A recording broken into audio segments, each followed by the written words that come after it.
Imagine a language born from the meeting of Africa, Arabia, Persia, Portugal, and beyond.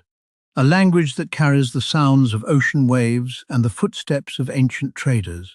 Today, over 200 million people speak it. It is the official language of the African Union. One of its words, safari, is used worldwide. Another, Simba, was made famous by the Lion King. And Hakuna Matata, you already know that one. This is the story of Swahili, and it begins 2,000 years ago on the shores of East Africa. Long before Swahili existed, the East African coast was home to Bantu-speaking peoples who had slowly migrated from modern-day Cameroon and Nigeria across the continent over thousands of years. By 500 BCE, Bantu communities had reached the Indian Ocean shores. These early coastal peoples were fishermen, farmers, and traders. Their language was the seed from which Swahili would grow. Even today, Swahili remains fundamentally a Bantu language. Its grammar and core vocabulary come from this ancient African foundation. No matter how many words it borrowed from Arabic or Portuguese, Swahili has always remained, at its heart, deeply African. Around 700 CE, Arab and Persian merchants began arriving on the East African coast. The Indian Ocean was the highway of the ancient world. Merchants sailed the monsoon winds south from Arabia and Persia, bringing spices, cloth and glass, returning with gold, ivory and iron. As these traders settled, intermarried with Bantu communities, and built towns together, the language began to change. Arabic words merged with Bantu grammar. A new, hybrid coastal language was born. The Arabs called the coast people Sawahil, meaning people of the coasts. From that word comes the name we use today, Swahili. Between 10,000 and 1500 CE, the Swahili coast entered its golden age. A chain of powerful city-states stretched from Somalia to Mozambique. Kilwa, Mombasa, Malindi, Zanzibar, and Sofala. These became among the wealthiest cities in the world. The Moroccan traveller Ibn Battuta visited Kilwa in 1331 and described it as one of the most beautiful cities in the world. Swahili exported gold and ivory to Arabia, India and China.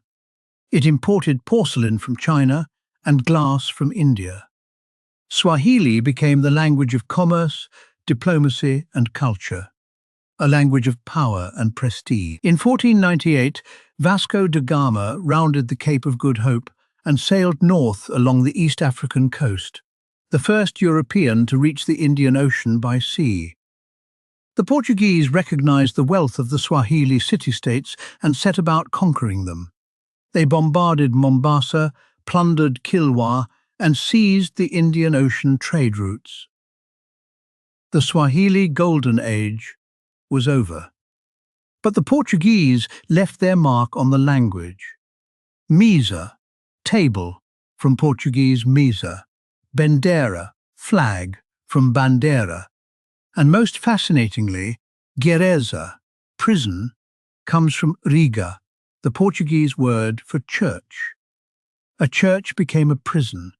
The language remembered. By the 1700s, the Swahili peoples had had enough of the Portuguese.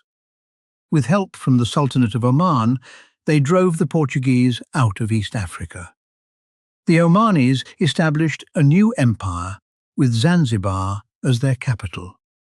Under Omani rule, trade expanded dramatically, deep into the interior of the African continent.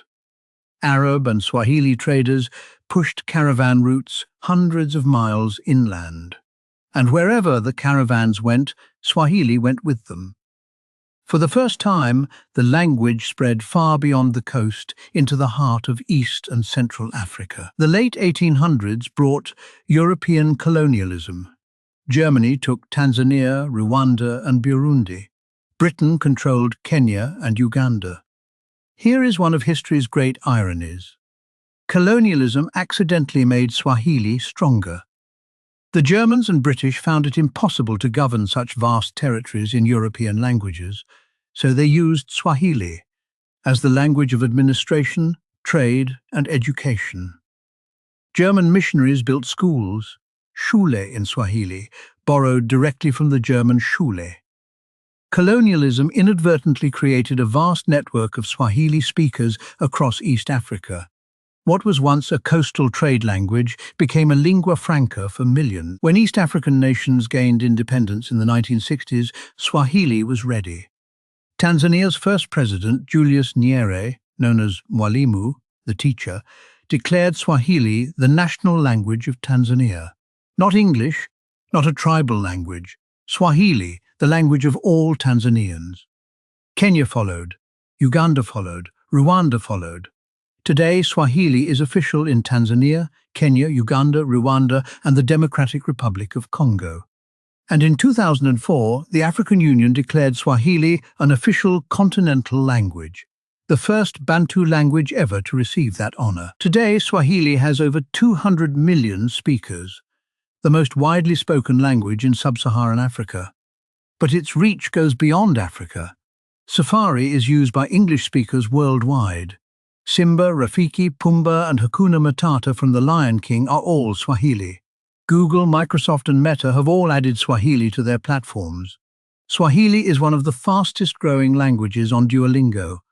From a small cluster of fishing villages on the East African coast to 200 million speakers across the globe, the story of Swahili is the story of Africa itself. Resilient, adaptive, unstoppable.